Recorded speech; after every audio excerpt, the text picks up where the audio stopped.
ఈరోజు డోను పట్టణ శివార్లలో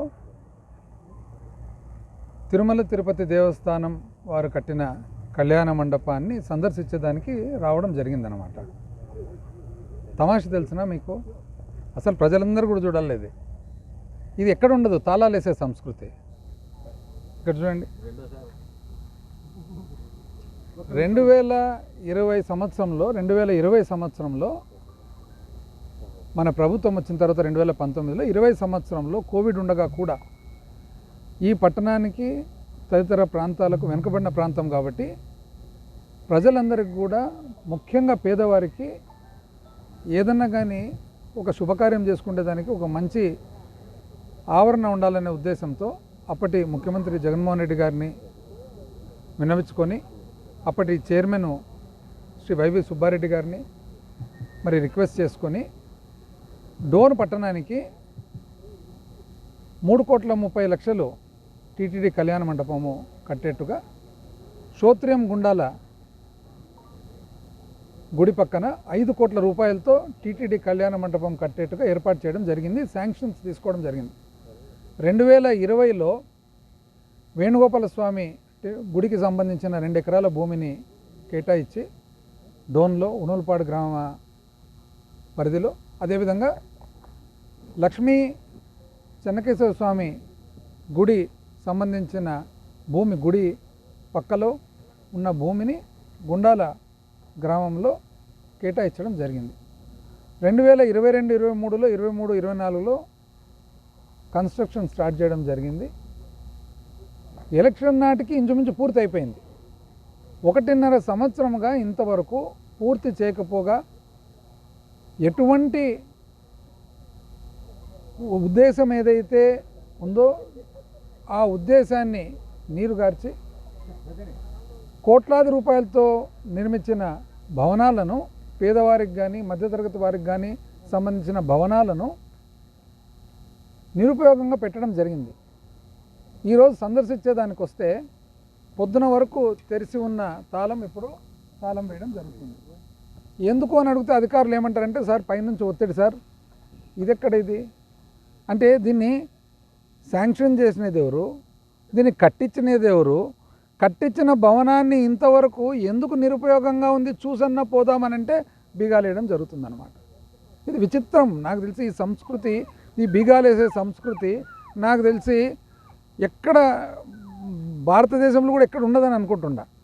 సహజంగా ఎవరైనా కానీ ఏదైనా అభివృద్ధి కార్యక్రమం చేపడితే వాళ్ళు అభివృద్ధి కార్యక్రమం అనేది ఇంచుమించు ఒక బాబునో ఒక పాపనో కన్నట్లు. ఈరోజు ఒక ప్రాజెక్టు కట్టినామంటే ఇంచుమించు ఒక బాబునో ఒక పాపనో కన్నట్లు. ఒక రోడ్ వేస్తే ఒక బాబునో ఒక పాపనో కన్నట్లు. ఒక నీటి సరఫరా పథకం ఇస్తే ఒక బాబునో ఒక పాపనో కన్నట్లు. అట్లాంటిది ఒక భవనం కానీ, ఒక బడి కానీ, ఒక ఆసుపత్రి కానీ, అది ఎవరైతే కష్టపడి కట్టింటారో ఆ ప్రభుత్వం వాళ్ళు కానీ, వాళ్ళకి సంబంధించిన అందరూ కూడా ఇది మన అని అనుకొని వచ్చేది. ఇది పబ్లిక్ కదా, ప్రజలదే కదా. అంటే ఎవరైతే కట్టించినారో కట్టించిన వాళ్ళు కనీసం లోపల సందర్శించకుండా కూడా బీగాలేయడం జరుగుతుందన్నమాట. దయచేసి మీరు బీగాలన్నీ వేసుకోండి, మీ విఘ్నత వదిలిపెడుతున్నాము. నేను ఇంతకు ముందు కూడా చెప్పినాను, ఇప్పుడు కూడా చెప్తున్నాము. మీరు ఇంకోటి, ఇప్పుడు ఎవరి హయాంలో ఒక అభివృద్ధి కార్యక్రమం జరిగితే సహజంగా ఒక ప్లేక్ బండ శిలాఫలకం పెడతారనమాట. ఇంతకుముందు ఎంతోమంది శిలాఫలకాలు ఉన్నాయి. మా 5 సంవత్సరాలు 2014 నుంచి 19లో కానీ, మా 19 నుంచి 24లో కానీ ఒక్క రోజు కూడా నాకు తెలిసి ఒక సింగిల్ శిలాఫలకం ఎవ్వరు కూడా తాకలేదు. ఈరోజు చూడండి ఎంత అసలు దిగజారిపోయిన విధానం అంటే, ఎక్కడన్నా కానీ శిలాఫలకాలు ఉంటే దానికి పోస్టర్లన్నా కల్పిస్తారు, పగలగొట్టనన్నా పగలగొడతారు, ఇరగొడతారు.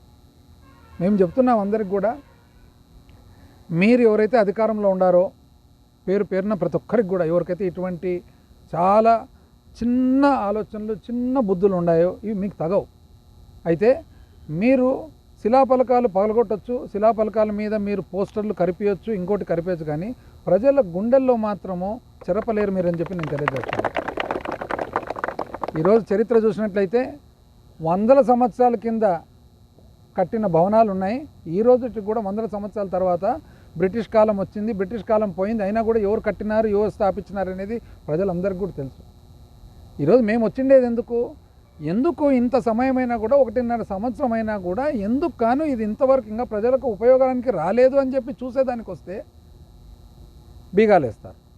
మేము కట్టిన చెరువులకు నీళ్ళు ఇడిసేదానికి పోతారు. ఇదేందో నాకు కొత్త సబ్జెక్టే అర్థం కాలేదు, నీళ్ళు ఇడిసేది అంటే. ఇప్పుడు ఈ ప్రకారంగా అయితే ప్రతిరోజు శాసనసభ్యులు, పార్లమెంట్ సభ్యులు అందరూ కూడా ఆర్టీసీ బస్ స్టాండ్ బయట ప్రతిరోజు ప్రతి బస్సును కట్ చేసుకుంటుండాలి రిబ్బన్, ఎందుకంటే రోజు పోతుంది కదా బస్సు. ఈరోజు మున్సిపాలిటీలో మా హయాంలో శాంక్షన్ చేసిన పనులు ఇప్పుడు రిబ్బన్ కటింగ్లు చేసుకుంటున్నారు.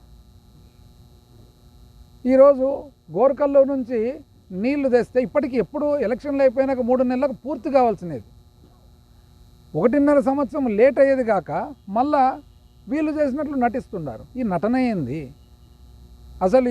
ఎప్పుడు పక్కింటి పిల్లని ఎత్తుకుండేది నాకు అర్థమే కాలే ఈ సబ్జెక్టు. మనం కనాలా, మనం పెంచాలా, పెంచిన తర్వాత మనము చదివించుకోవాలా. నా కొడుకో నా బిడ్డనో పట్టభద్రులు అయినారు, డాక్టర్, ఇంజనీర్ అయినా మనం గర్వంగా చెప్పుకోవాలి. కానీ పక్కింటి పిల్లని ఎత్తుకోవడం మీరు చేయండి, ఎవరు వద్దన్నారు? మీరు లక్షణంగా తీసుకురండి, ఇంతకంటే పెద్ద భవనాలు కట్టేయండి, ఇంతకంటే దండిగా నీళ్లు తీసుకురండి, ఇంతకంటే పెద్ద ప్రాజెక్టులు కట్టండి, ఇంతకంటే మంచి రోడ్లు వేయండి, ఇంతకంటే మంచి కళాశాలలు కట్టండి, ఇంతకంటే మంచి యూనివర్సిటీలు కట్టండి. నాకు అర్థం కానిది ఏమంటే 1.5 సంవత్సరం అయిపోయింది, ఏమున్నా కూడా ఇంకో 1.5 సంవత్సరమే. ఎందుకంటే ఒక ప్రాజెక్టు శాంక్షన్ తెచ్చుకోవాలంటేనే మనకు సంవత్సరం అవుతుంది గ్రౌండ్ చేయాలంటే, ఆ తర్వాత దాన్ని నిర్మాణం చేయాలంటే 2 నెలలు పడుతుంది. ఇంతవరకు 1.5 సంవత్సరంగా నేను చూస్తుండా కనీసం 1 లక్ష రూపాయలు, ఎక్కువద్దు 1 లక్ష రూపాయలు అంటే జరిగే పనులు కాకుండా అదనంగా 1 లక్ష రూపాయలన్నా ఎక్కడైనా వచ్చింది. 1 లక్ష రూపాయలు చివరకు డోన్ మున్సిపాలిటీకి మేము శాంక్షన్ చేసి పెట్టిన ఫండ్స్ కూడా దాన్ని ఇక్కడి నుంచి అక్కడికి, అక్కడి నుంచి ఇక్కడికి అని మార్చి ఉండేది కూడా లేకుండా చేసినారు. స్పెషల్ గ్రాంట్ తెచ్చి పెడితే ఎలక్షన్లు అయిపోయిన వెంటనే దాన్ని జరిగే పని ఆపి దాన్ని ఇంకో చోటికి మార్చి ఆ పని బాయ్ ఈ పని బాయ్. దయచేసి ఇది పరిపాలన చేసే విధానం కాదు, మీకైతే తగదు. పరిపాలన చేసే విధానం ఎప్పుడైనా కానీ ఒక మొక్కను మనం నాటాలా, దాన్ని చెట్టుగా చేయాలా, చెట్టుగా చేసినాక దానికి వచ్చిన ఫలాలు మనము ప్రజలకు తగిన వారికి ఇవ్వాలా. అంతేగాని పక్క తోటలో ఉండే చెట్టు దగ్గరికి పోయి ఆకాయలు దింపుకొని ఇదేంది ఇది సిస్టమ్ అసలు? ఈరోజు మేము ఎందుకు వచ్చిండేది చూసేదానికి. ఎందుకు లేట్ అయింది? ఒకవేళ లేట్ అయిన దానికి, ఎందుకంటే ఇది మన బేబీ కదా, మన బాబు మన పాపనే కదా. మళ్ళా లేట్ అయినప్పుడు మనకు బాధ్యత ఉంటుంది కదా. ఈరోజు ఎవరన్నా కానీ ఒక తల్లి కానీ తండ్రి కానీ పిల్లోన్న పాపను కంటారు, కన్న తర్వాత బాగోళ్ళు చూసుకుంటారా లేదా? వదిలిపెడతారా? హాస్టల్కు పంపించినామని చెప్పి వదిలిపెట్టేస్తారు? లేదు కదా.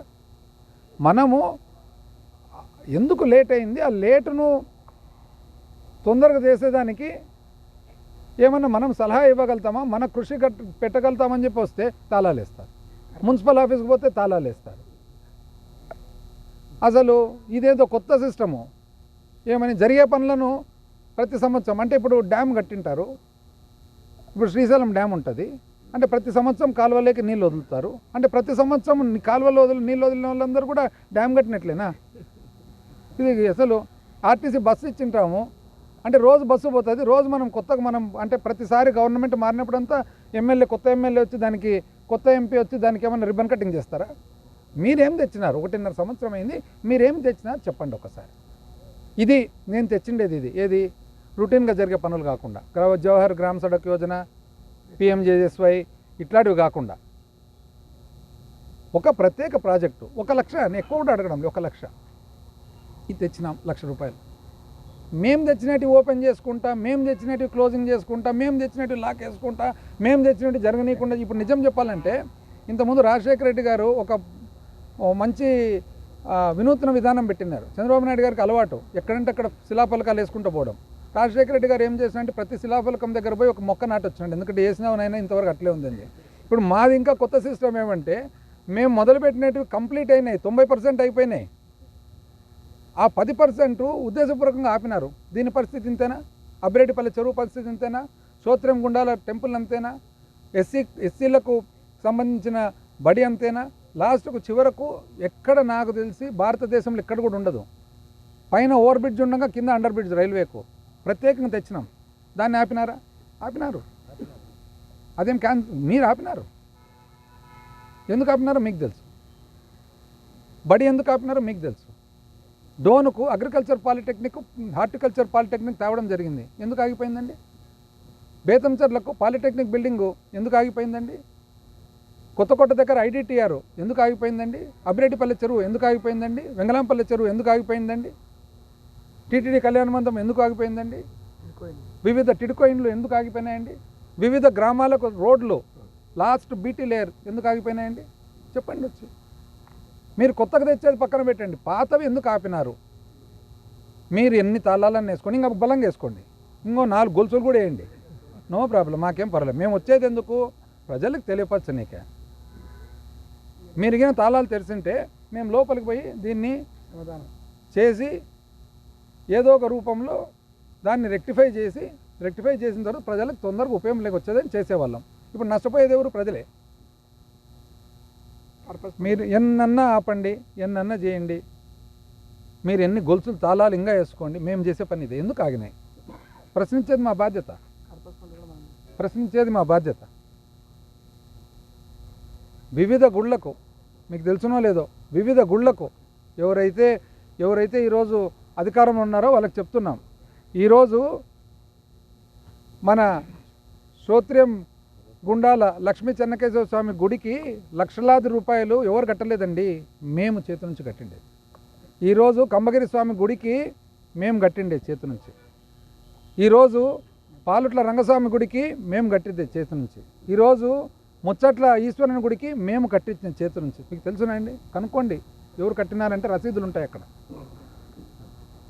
దయచేసి